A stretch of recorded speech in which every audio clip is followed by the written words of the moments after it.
Hi, this is Aaron Young with Laughlin Associates. We get asked a lot from small business owners, what's the difference between an S Corporation and an LLC?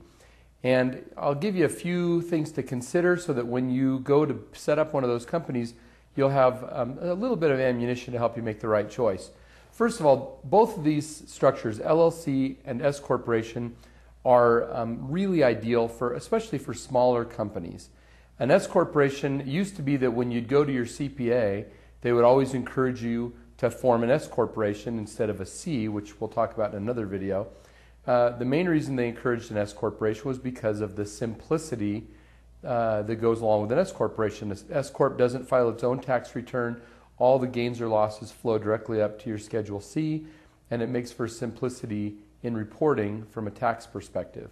Now, LLCs were created to even simplify the process more. As a matter of fact, originally LLCs weren't even required to keep corporate formalities, which now they are, but the point is that they were set up to be a simple format that would give greater liability protection than even a corporation might. So let's talk about a couple things. An S Corporation is what's called a pass-through entity. That means the gains or losses pass directly through to the shareholders. An LLC can also be a pass-through entity if that's what the members of the LLC choose.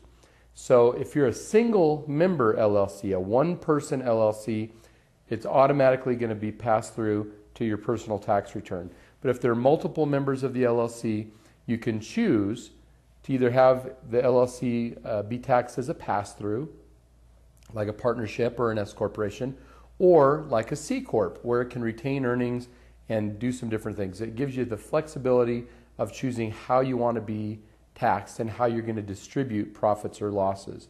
Now, one of the things you have to remember with an LLC is that when the distribution is made at the end of the year, what they call a Form K-1, when that's passed through to you, you can get the tax liability. In other words, it can show that the company made a profit and you're responsible to pay taxes on some of that profit, even if the LLC decides not to send the actual money out. So you need to be careful of that if you're in an LLC, that you're paying a lot of attention to what's your responsibility going to be versus what money are you going to receive that you could use to pay the taxes on. That's something interesting. With a corporation, the money's always going to get distributed out to you. Those are two of the main differences that we want you to remember between a S Corporation and an LLC. Generally speaking, LLCs are going to be the most flexible of the business entities. They're going to create great asset protection.